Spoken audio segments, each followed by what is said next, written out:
Sheesh.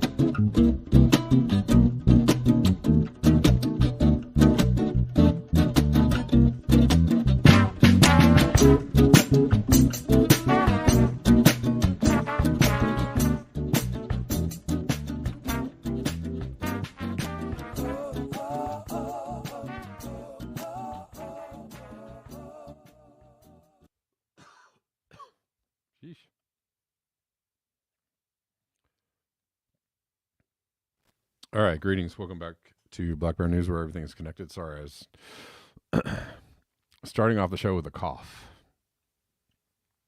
I am fine. Just had to cough. Stupid says give Biden some more time. It's not that easy. Just trust the plan. Yep. Please do not speak bad about the USA government. Biden is trying his best to fix the corruption. I think he actually ended single-handedly ended fascism. Right? Woo, that was close. We almost had fascism, but Biden won, so psh.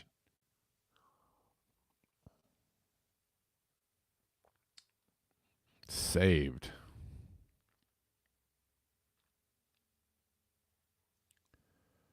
Oh yeah, Osama. Cool. I'm glad you like it. Wait till you hear the whole song.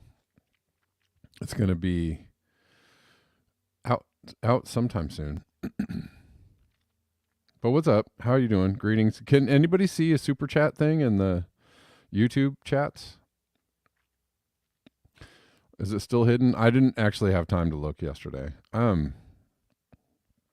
Really don't have a lot of time for for much these days. It's very difficult to juggle the things, but juggle we must. I forgot to actually no super chat, huh? Interesting. All right, I'm gonna really have to make sure to look at that, but I can't look at that for a couple hours because I got to go somewhere after the show. So who knows when I'll be able to look at the super chat thing. Anyways, you can tip on Rockfin. That is still available to y'all, and so is buymeacoffee.com/blackbearnews. I didn't actually see Osama tipped me yesterday and left a note which says excellence in reporting and coffee go great together. Thank you. I can't remember whether I read that yesterday or not. I don't think that I did. Anyways. And you can also support me at Patreon. All right. Well, let's talk about some things. We are live on Callin as well. Talk about a couple things today. Oh, this is funny. Aaron Cariotti.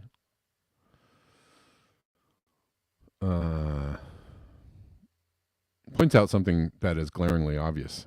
They want you to forget. Right? This is, and oh man, I was having a conversation.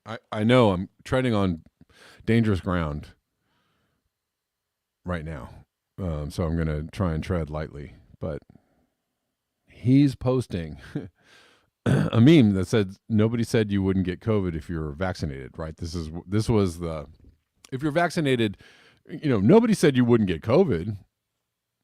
That's the official narrative. I am just repeating the meme and the official narrative, which is what they're, I'm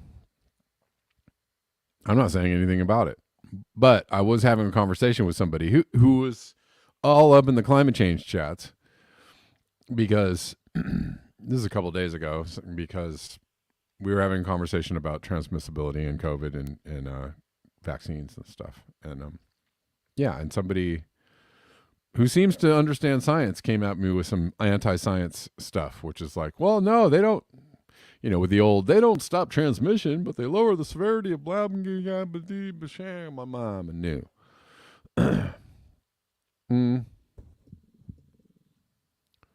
Yeah.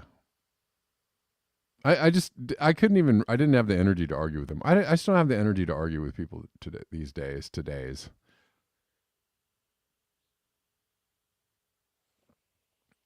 Somebody is asking me if BBN is an anti-vax show. I don't know. I don't know if I'm anti-vax. I'm just anti, things that haven't been tested properly. And, let's just say that the pharmaceutical companies have been sued and have been found, guilty of giving people, dangerous products in the past. They've paid out billions of dollars in fines and judgments and whatnot for giving people things that have harmed them, right? So, if you have a product on the market that hasn't been tested for as long as these products usually are tested, well, you can go ahead and take them. That is certainly your right to do that. But, if somebody came up to you and said, I've got some magic potion. Hey, step right on up to the, Uncle Bob's Good Time Medicine Show. I got some medications for you. I got this magic oil here in this, right? And you're like, well, has that, is that properly tested? Has that gone through all the, clinical trials and stuff? Tested a whole week. And on my honor, there were no adverse reactions to this magic potion. Yeah, it's certainly you're right. You're right to go take that. I don't know. This, just, if you want to hang out and listen, you can, but don't start with the, are you a medical professional? Don't start with the questions, yo. Because that's ridiculous.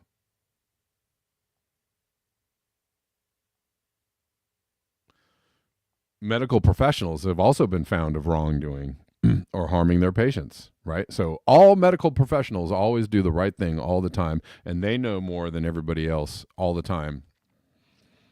And to question these things is actually within your rights, and it is also smart. It is intelligent to do so. Just listening blindly to the advice of others, even if they have a degree or a lab coat, or a badge or whatever it is, even if they have some kind of official title, always listening to those people isn't necessarily in your interest. You know what I'm saying? I don't know. So I'm just trying to set the parameters and context for you.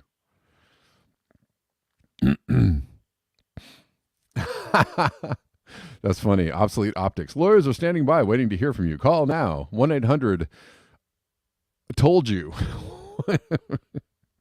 1-800. I'm not even good. 1-800 vaccine. 1-800. Whatever. It's funny. All right. I could go on and on, right? I can go on and on explaining the issues with this. Anyways, well, I just want to talk about that. But certainly, if vaccines are safe and effective if you believe it. If you believe it. If you want them to be. And you are certainly within your rights. Vaccines are safe and effective, and they totally prevent COVID, and you're within your rights to.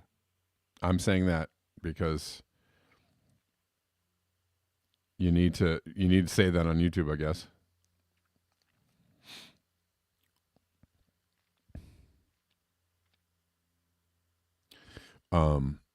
And you're within your rights to get COVID. I mean, to get COVID, to get a vaccine, right? Totally within your rights. Please, do what's best for you and your body. I encourage you. Oh, I'm just gonna run into all kinds of problematic things today, right at the beginning.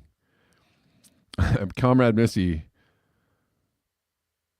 is an Israeli reporter interviewing the English soccer club. I guess this is the World Cup, which I'm not following at all in any way, shape, or form. Israeli reporter. Is it coming home? England fans, of course it is. But more importantly, free Palestine. An Israeli TV reporter got more than he bargained for when he interviewed a group of English football fans. Or not players, fans.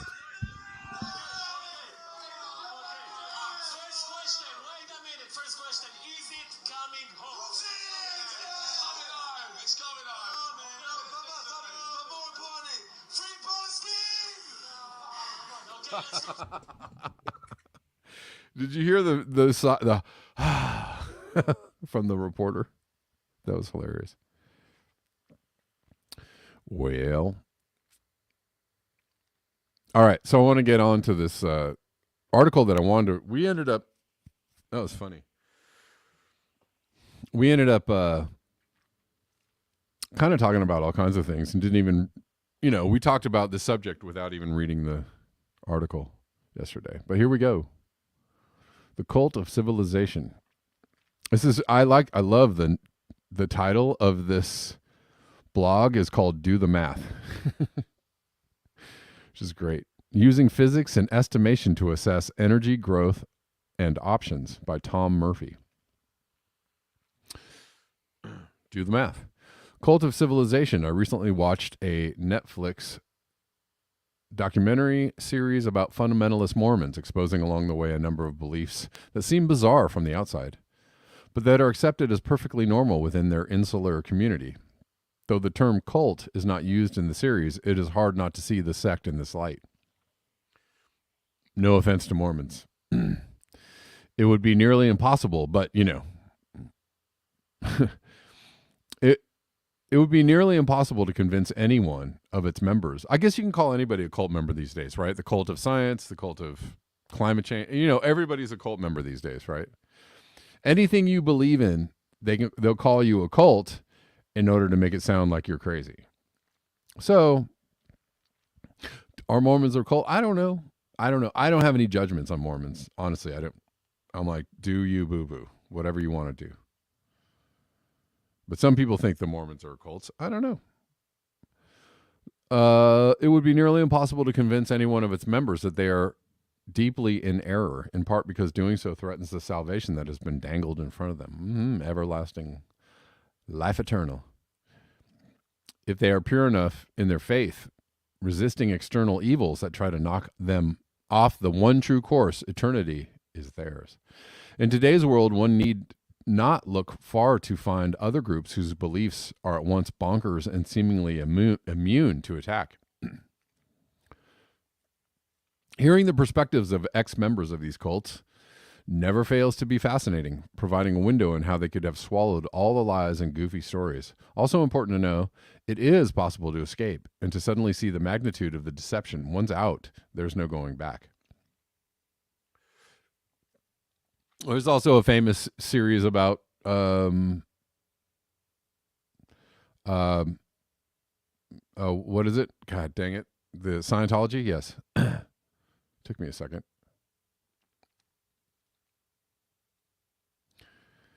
Cult beliefs look insane from the outside, so why don't its adherents detect the lunacy? Why is it so hard to convince them of their folly? One possible answer, as a tangent, is that cults offer a deeply satisfying sense of identity, belonging, and seemingly unconditional acceptance, support within its community that we have otherwise lost in today's society. But that in times past were central offerings of tribal life to which humans are intimately adapted. It is remarkable how quickly tribal cohesion instincts of mutual help resurface as soon as core elements of civilization, provision of water, food, water, electricity, for instance, fall in a natural disaster. We've still got it underneath the veneer. Leaving that for another time, let me now condemn myself in the court of civil opinion by making the charge that most people on earth are members of a dangerous cult whose central beliefs seem every bit as bizarre to one who has escaped the thought prison, but that are seldom questioned and even fiercely defended. This post offers 10 heretical statements that seem obvious to me, but tend to produce emotionally charged reactions by members of the cult of civilization. Watch yourself now. Ooh, this is going to be good. Let's start by just unloading them all in compact form. Each point to be briefly unpacked in what follows. Some of the points essentially follow from previous ones, but are powerful, jarring enough to deserve their own statement. Number 1, humans are not the reason for all creation, not the endpoint or goal in this universe. Yeah. Well, that's a humble thought, right?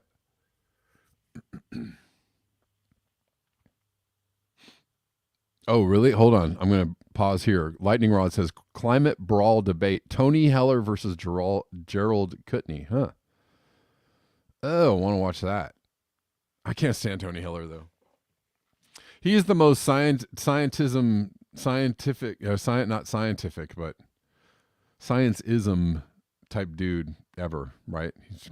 He talks really like, very, very calm about everything he's saying, and it's all very scientific. But the thing is his tone of voice doesn't belie that everything he's saying is absolutely nonsense. That's how people get hooked in by the whole tone of voice thing. Oh, he sounds so rational and reasonable, and he uses all the the statistics and the graphs and the charts. How could he possibly be wrong? He's fooling you with the whole I'm a professor, what I'm saying, even though that professor, professorial air can actually be full of nonsense, right? Tony Heller is nonsensical, like all the way, all the way nonsensical. But he gets people, right? He gets people because people are like, whoa, that's a reasonable way you put that there, buddy.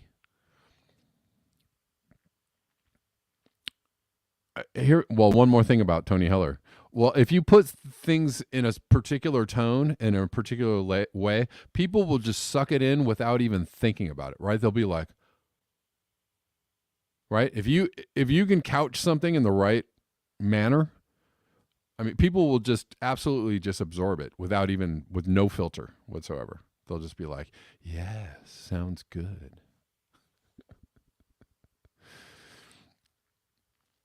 You got to watch out for the people that sound so reasonable. Right?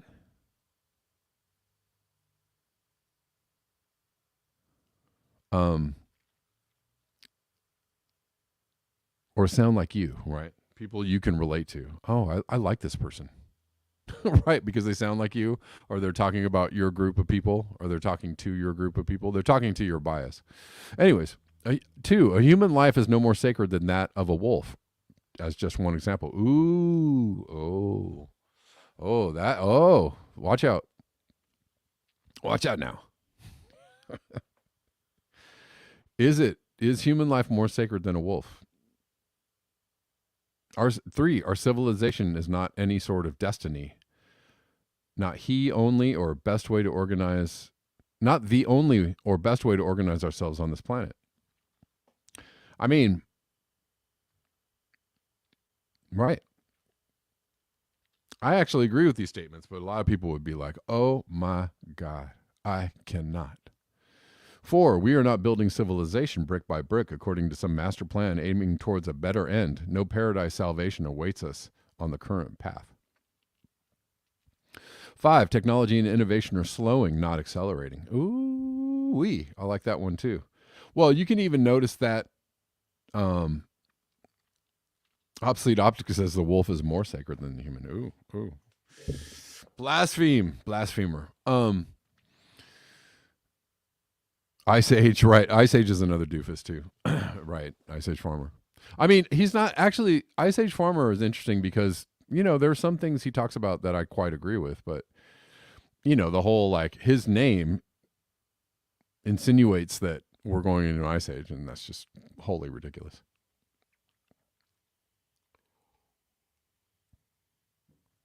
What was I going to say here? I wanted to stop. Oh, you can see that technology is slowing because your apps constantly update and your phones constantly update, and technology is constantly updating, right? Updating. And it gets, actually, there were some things that worked better like 20 years ago in the internet, or on, there were just some things that worked better. And now some of these things that worked totally, were like, oh, this is great. A Google search for one example, but one of many examples.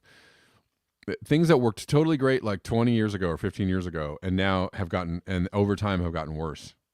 Like my searches, when I search for things, these searches are horrible or horrific. Most of the time, at least half the time, I'm like, this didn't get anywhere close to where I wanted to get. That's not how it should be, right? You should do a Google search and you should immediately get, so many pertinent things in for your search that you're like, good, thanks. I got right to where I wanted to go. But like, man, search now is almost, you really have to work at it. That's going backwards. Grandma's molar minimum. That's good.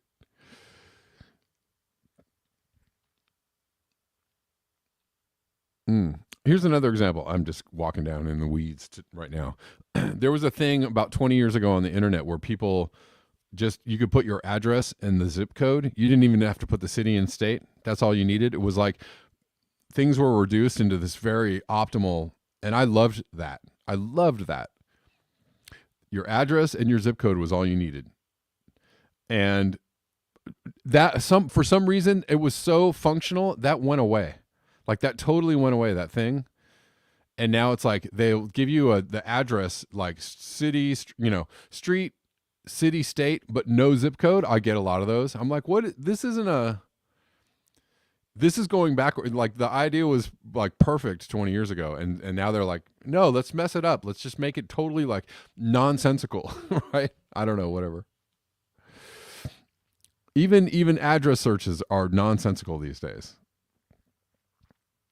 Are less, they make less sense. Anyways, okay, I'll stop glitching out. Technology, renewable energy will not solve our big problems. 7, space colonization is an infantile fantasy that is not part of our future. 8, growth is destined to end. We have hitched ourselves to a losing wagon.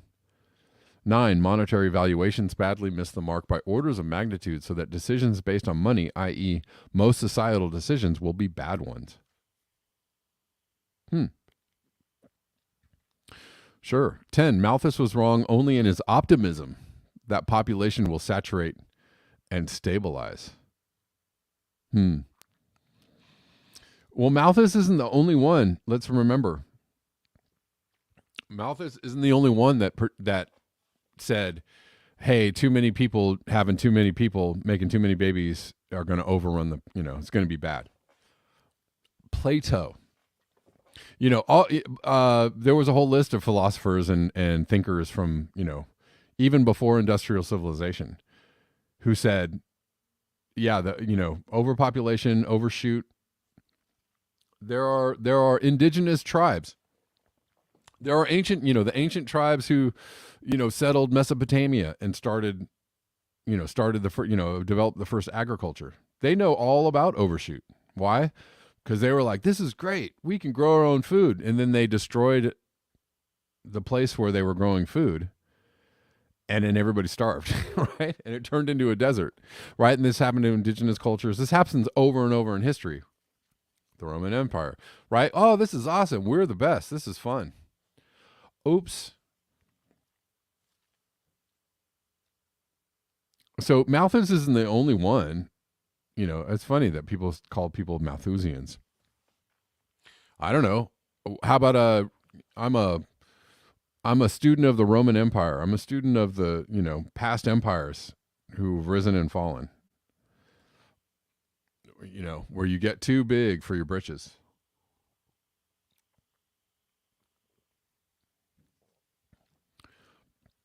Yeah, Plato. It's funny because a lot of people, the libertarian folks and the anti-Malthusian folks are super. They love Plato, but they want to leave out the fact they didn't read the part where Plato said, there's way too many people right now. They're overrunning They're going to overrun the, nature as we know it in our immediate space, and they're going to cause problems. Oh, sounds Malthusian to me.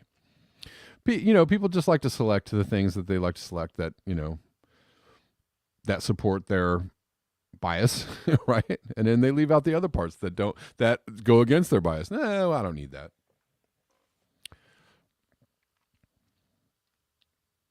Anyways, I don't expect many to make it through the list without at least wait a minute. Okay, readers of this blog are perhaps more predisposed to this way of thinking. Yes, you're right. But that's a skewed representation of normal people, many of whom may find themselves to be offended or even apoplectic. To me, that sort of reaction betrays a bit of cultishness. Oh my God. How dare you? Perhaps the best way to explain is for me to state as succinctly as I can why each of the statements seems like obvious, dispassionate truth once free of the baggage. One, humans are not all that. All right, before I read this, I'm going to just check in on the coffees. I'm going to check some people out. Check Rockfin out. No coffees as of yet today. Oh, did Rockfin kick me out while I'm doing a stream? That's so Rockfin. I like Rockfin. I love Rockfin, but they kicked me out. They kicked me out of the. My stream is live, guys. Maybe they don't have anything to do with this. Maybe it doesn't even. It's not Rockfin's fault. Maybe I'll chalk it up to user error and call it a day. I don't know. But it is kind of weird. I get kicked out of Rockfin while I'm live streaming. Are we back? Are we here? Are we live? Can everybody see me? All right. Looks like we're still here. I'm glad I stopped and checked Rockfin because that could have been bad. Could have been bad.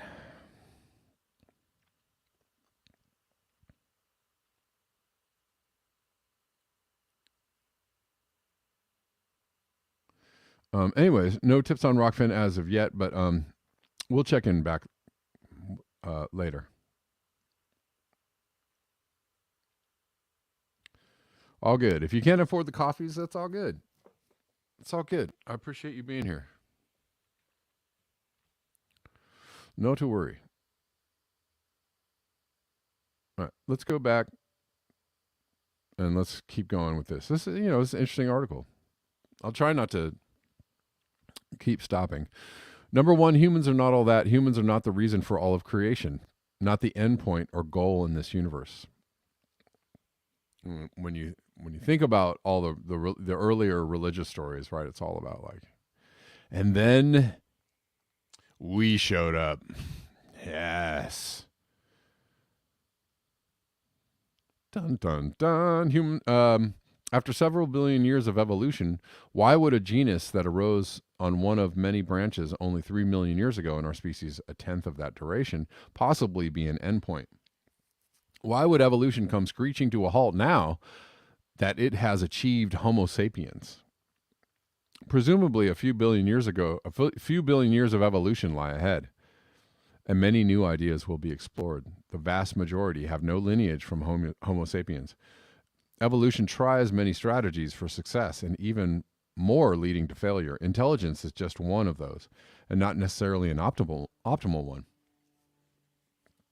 So it is not at all guaranteed that Homo sapiens will have descendants left on the stage millions of years hence.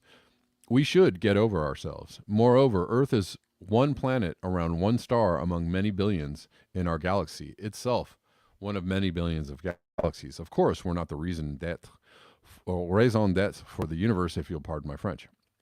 2, not sacred. A human life is no more sacred than that of a wolf, as just one example. In some sense, neither are sacred. This partly flows from the previous point. If humans are not the apex, the whole point of the Earth, galaxy, or universe being here, then why is one life within a robust population that important? When an ant colony inevitably experiences a factor of 10 seasonal reduction in population, it's no tragedy. They'll bounce back next spring.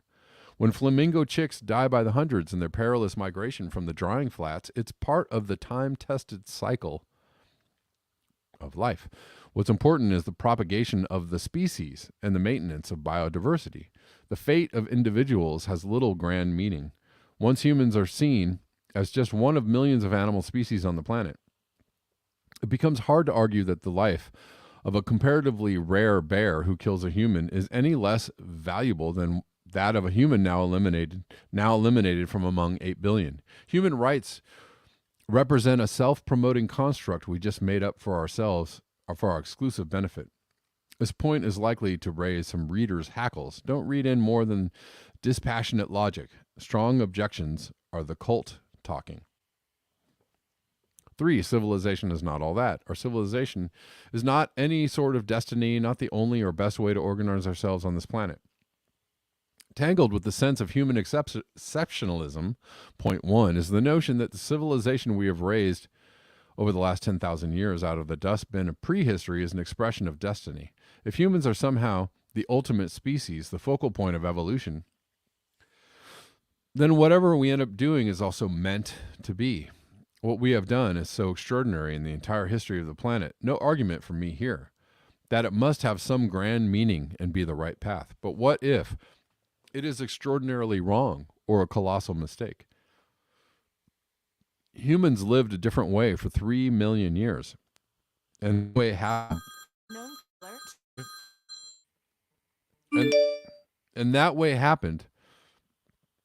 Excuse me, where did I go? That way happened to work long term by construction, right? So we evolved. We lived on this planet for a really long time, and we evolved as such. And then all of a sudden, the way we live is very, very recent in human history. I'm always amazed at how very little time has passed from significant developments that were only like 200-300 years ago. Anyways, the current way is untested over relevant timescales, and it is so obviously unsustainable at today's scale that it is most likely a wrong turn. It's funny. I also heard some. I tend to like the truther channels, but I heard some folks on a trutherish channel talking about the hockey stick. The guys in their hockey stick graphs. I mean, okay, if you think that's funny, but is the data that represents the hockey stick, the data that the hockey stick represents, is that false? Again, because people are biased to take in certain information from certain people, they'll just go, "Oh yeah, those hockey stick. What? Did you even think? I mean, are you even thinking about what it represents or what it means, or is it real, or is it, does it actually exist? Is it something you should be worried about? Have you asked all these questions?" I love these guys. These guys are the best. I believe everything these people tell me. Hold on one second, guys. I got to take another. I forgot my battery again. Let's take a little brief intermission. Talk amongst yourselves.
All right, I'm back, but I'm back, but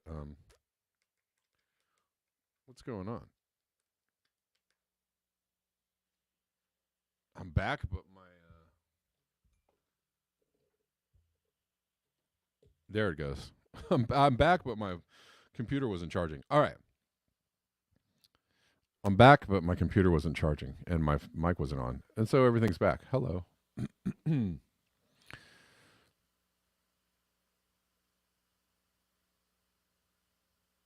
Let's keep going. Where were we? I'm not saying that primitive tribal life is the only solution either, just that today's civilization isn't the answer. And perhaps we should contemplate ditching it for something entirely different, built on a foundation of truly sustainable principles, living as subordinate partners to all other life on the planet. Subordinate partners. Partners, right? Not dominating, not, seeking dominion over all the planet, not seeking, dominion over all other animals. Because I can assure you there's something more powerful than us, and that would be called nature. The universe is a big place. Space is vast and cold. We're lucky to be here. We are so lucky to be here.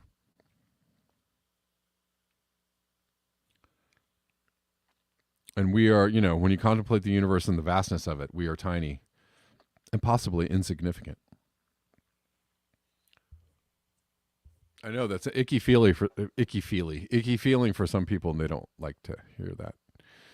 I'm not saying that primitive tribal life is the only solution. Anyways, no paradise, number 4.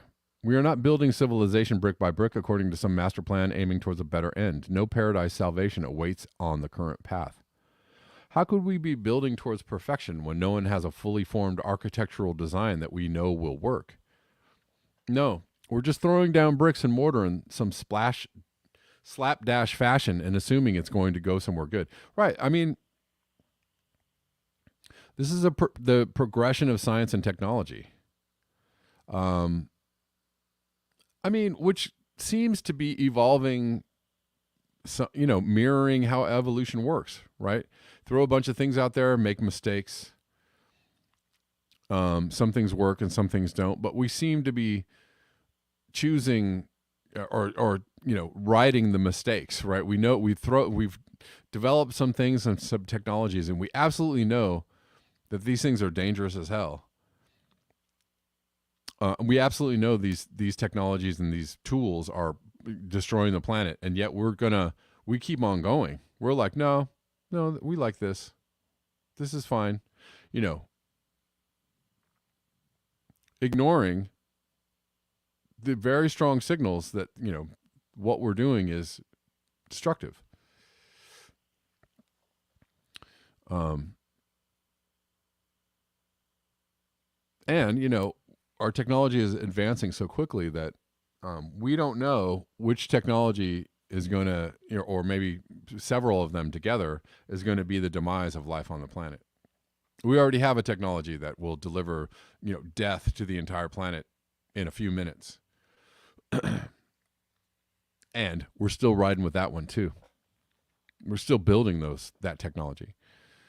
5, technological slowdown. Technology and innovation are slowing, not accelerating. The pace of innovation exploded alongside the introduction of fossil fuels and the energy it unleashed. I like to play a mental game of transporting someone from 1900 to 1960 while doing the same for an inhabitant of 1960 popped into 2020. Which is more mystified by magic all around? 1960 technology is bewildering to the 1900 resident, surrounded by new things without names even, while 2020 shows mostly snazzy refinements but few unrecognizable elements of everyday life. As important as energy is to functioning of our civilization, and as clear as it has been since the 1970s that fossil fuels would not provide indefinite energy, no fundamentally new energy technologies are on the table that are not also around. Were not also around in the 1970s. Sure, they've become more efficient in many cases, but are now approaching theoretical maximum efficiency. No transformational revolutions are imminent. 6, technology will not save us. Renewable energy will not solve our big problems. Faith in technology is actually pretty scary to me. I'm a technologist. I've had a career exploiting cutting-edge capabilities and inventing things that work. As such, I feel like I'm in a better position than most to know what it can and can't do. I won't defy physics, for one thing. Or it won't, sorry. It's not an unlimited mag of magic beans. It is easy enough to see where the faith comes from. Just look in the rearview mirror. But this facile thinking lacks specificity. I have written about how a complete replacement of fossil fuels by renewable technology could actually be a nightmare for the ecological health of our planet. To emphasize this, the following graphic shows the potentially devastating resource impact that renewable technologies could have on the planet. We would shift the current war on the atmosphere, CO2, into a relentless assault on the land that would never cease, since components continuously need replacement as the future grinds on. Our planet cannot likely afford to host our technological ambitions for much longer. Right. So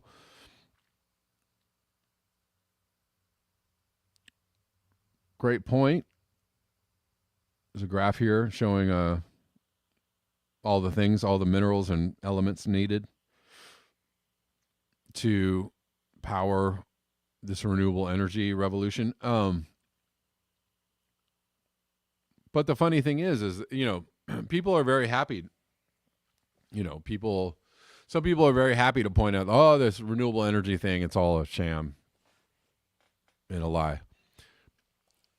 As Tony Heller says, when we have clean, cheap, reliable energy in the form of oil from Exxon. I'm Tony Heller from Exxon.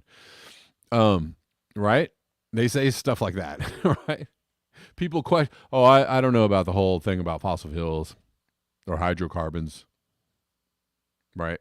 People say that stuff all the time. Okay. Well, what about this idea? They're both bad, right? You don't actually hear a lot of people saying, nope, we should stop with the fossil fuels and we should stop with the renewables and we should stop perhaps consuming so much energy, electricity. Oh, but what'll happen to the people? How will we heat our homes? Oh, how will we, continue our dominion on the planet Earth, right? That's kind of what it is. What would happen to us, the very important people? The most important species on the planet. What would happen to us? Right? But, it's really hard for people to grapple with, the importance of humans on the planet and or the idea that maybe we shouldn't do either one. Anyways. 7, space fantasy. Space colonization is an infantile fantasy that is not part of our future.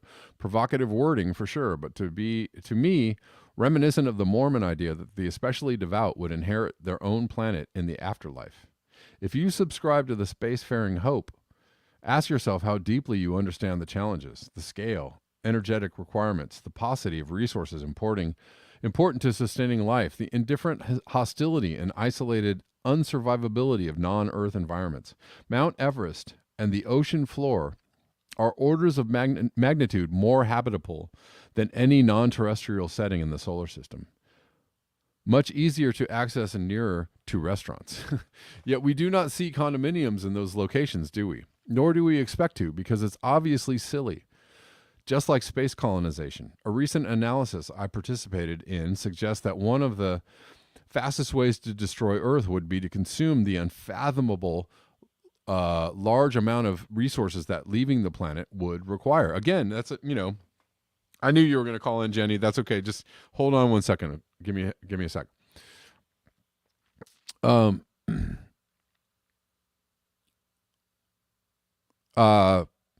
Yes. So there's another one, right? Just like renewable energy. Right? How much energy would be required to leave the planet and to build things on another planet? No caller. Would you stop it? Would you stop calling me? No, and I'm not talking about the calling people. I'm talking about my phone. I think you guys know what I'm saying. Right? To build out a whole other technological infrastructure, how much energy would that require? Well, think about the energy required to leave the planet and build a civilization on another planet. Sure. We got infinite resources, right? We're going to mine asteroids and mine the moon.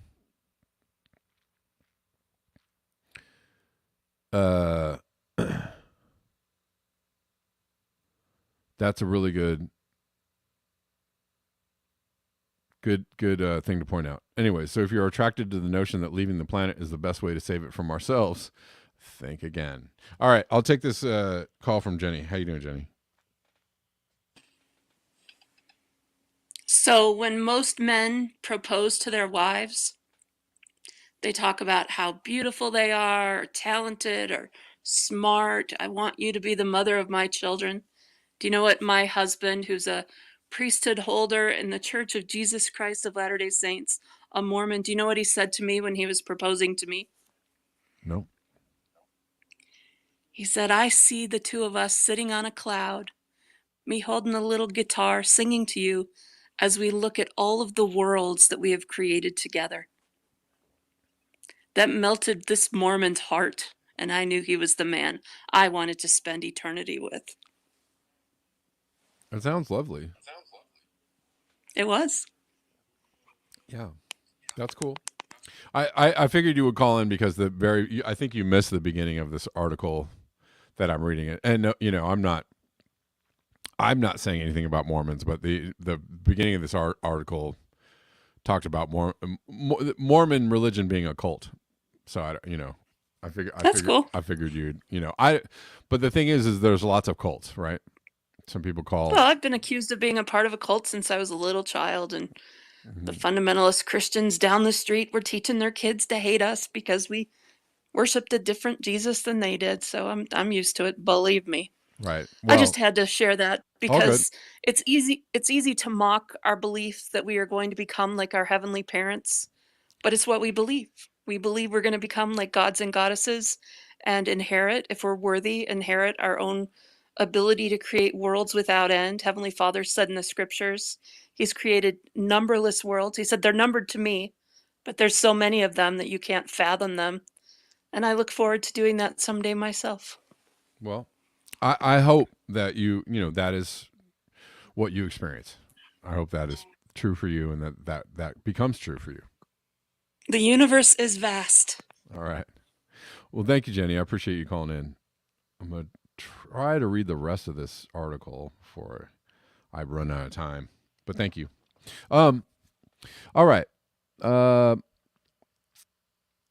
8 limits to growth. Growth is destined to end. We have hitched ourselves to a losing wagon. This one should be easy.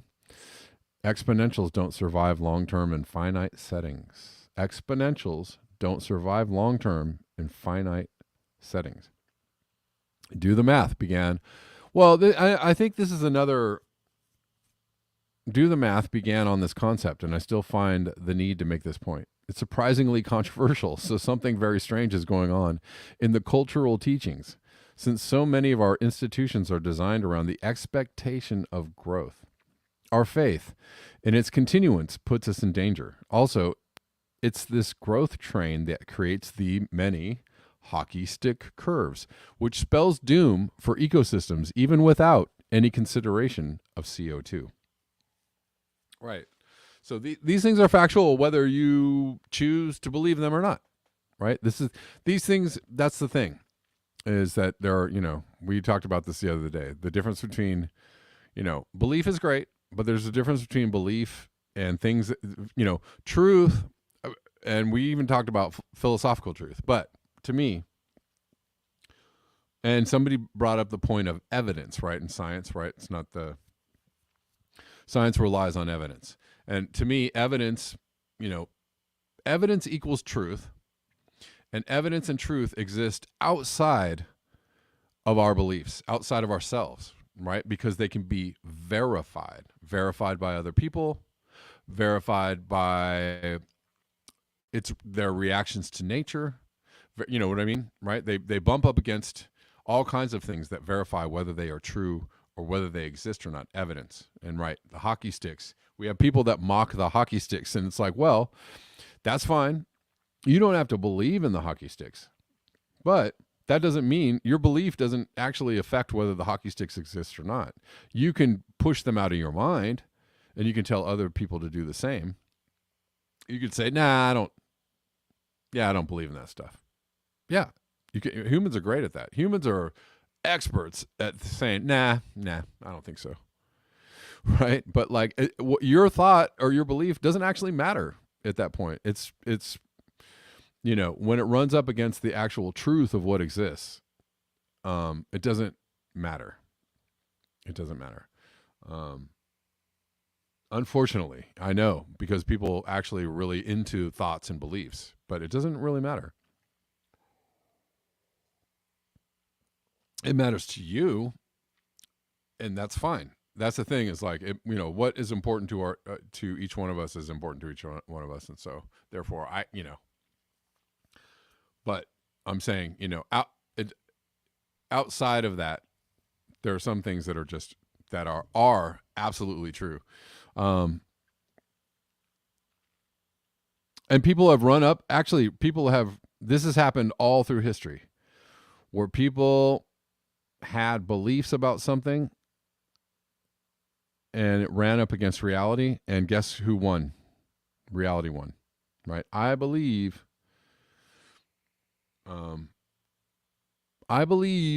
I can go without water for this many days, because some entity or deity told me so. Right? Or I believe I'm going to be victorious in this, in my war and vanquish my enemy because this deity told me so. Well, and those people ran up against reality, the reality of somebody else's sword, or the reality of death by dehydration or starvation or whatever it is. Reality won. Reality was more powerful than their beliefs. And that's just real. I don't know how to put it in any other way. That doesn't mean that your beliefs don't actually serve a purpose for you and help you through life and make you feel, connected to something. That's fine. There's just, there is just a difference between reality and beliefs. And so it's really actually behooves people to understand that, because it could be helpful. It could be helpful to you. That also could be helpful, right? Your beliefs are helpful to you, but reality is also, understanding what reality is also helpful. And you don't have to believe in reality. It just is. Growth is just destined to end, blah, blah, blah. Okay, money sucks. Number 9, monetary valuations badly miss the mark by orders of magnitude, so that decisions based on money, i.e. most societal decisions, will be bad ones. 2 ways to demonstrate this. 1, estimate the monetary value of a planet. Right? Ecosystem services. How many times have we heard these phrases? We estimate that ecosystem services are valued at 23 trillion, whatever the number is. It doesn't even matter what the number is. $23 trillion. Oh, well. Well, that would be bad if we destroyed all that money. I mean, nature. Even without considering the billion-plus year investment evolution has made in forming a complex biosphere. And billion-plus year investment evolution has made in forming a complex biosphere. And we learned that the annual global monetary scale is about 6 orders of magnitude smaller than the value of a barren planet. 2, animals are worth more than their weight in gold, which suggests that a chicken is worth $60,000, not 5. But both approaches are flawed, but at least hint at how grotesquely distorted our financial approach to everything is. We place essentially no value on stuff that is priceless and that we could not live without. How is that a good idea? Because we base most decisions on financial considerations. We grossly neglect the important things, and will continue to make devastatingly bad decisions for the long term by continuing this deeply immoral practice. Yeah. Some things cannot be quantified in monetary value, right? 10, Malthus, the optimist. Malthus was wrong. Only in his optimism that population will saturate and stabilize. Thomas Malthus worried that finite land, from which all energy derived via captured sunlight prior to the exploitation of fossil fuels would translate to a cessation of population growth once saturated. His prediction of when that would happen missed the mark by perhaps a few centuries due to the unforeseen arrival of fossil fuels onto the scene. Economists use Malthusian as a derogatory synonym for wrong, and bludgeon any similar sounding suggestion about future limits by employing an expression of blind faith that something else as transformational as fossil fuels surely will always come along in time to obviate the concern. The ironic problem here is that the reason Malthus was wrong, fossil fuels, will also make him wrong about saturating population at some presumably steady state peak. The connection is overshoot. What did we do with our fossil fuel bonanza? We exploded population by revolutionizing agriculture. Now, when fossil fuels inevitably and soon decline, we're left with an overhang that can no longer be supported. The resulting population decline will suddenly cast Malthus in a new light. Oh, what a starry-eyed soothsayer. When that day comes, take a lesson from point number 2 and realize that it's no more tragic than the ant colony waning as it must. I mean, and we can also, I want to draw the corollary with past civilizations who did not have access to our technology and fossil fuels, right? What happened to past civilizations? Well, they grew some food for a while and everything was grand. And then the famine came. Then a few bad winters in a row. Then a drought, big, long drought, 5 years. The famine came. Wham, out goes the humans. That was just a different type of overshoot, They just didn't have our technology and fossil fuels at the ready. But they succumbed to the same thing that we all will succumb to, which is, and then, then the end of fossil fuels came, or then, extreme weather came, whatever it might be. It doesn't matter. The resulting population decline will suddenly, I read this. Anyways, escape the cult. If you can see it, at least glimmers that our civilization has placed us in a precarious predicament and filled our heads with dubious axioms, then I am heartened. This is where I see hope, that we can slough off this culture and adopt a new start that respects things of real lasting value. Walk away. Wherever you go, it's scary to leave a cult. Most don't or can't. I haven't completely left either. I'm just aware that we need to. I may never be free from it as an individual, and neither might you be. But we might recognize our big mistake and prepare future generations in a way that does not fill their heads with damaging notions. Like the dying Darth Vader, it may be too late for us. But perhaps we can help destroy the belief system that would otherwise blind us and countless other species to an unfortunate fate. All right. I found that article to be pretty good. Pretty good. Hope you all enjoyed it. Sorry if you couldn't see it as I was reading the end there, but thanks guys. I gotta go. Thank you. Yeah, Denver. 125 to 140 trillion dollars per year. The ecosystem services, right? I laugh every time I hear that because it's not these are things that are, the value is unquantifiable, right? Without it, we're all dead. So I don't know what kind of price you put on that, but not just us.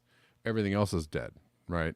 Animals, plants, the things, the web of life, the complex web of life is gone. And so, doesn't really matter because we'll all be dead, and then nobody will be sitting around going, well, we estimate these things to be worth 1 trillion. Whoops. Good night. All right, guys. Thanks for your eyes, your ears, and your conscience. I appreciate you hanging out with me every single day on these here interwebs.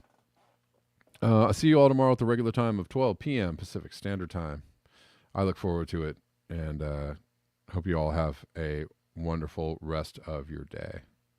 Peace.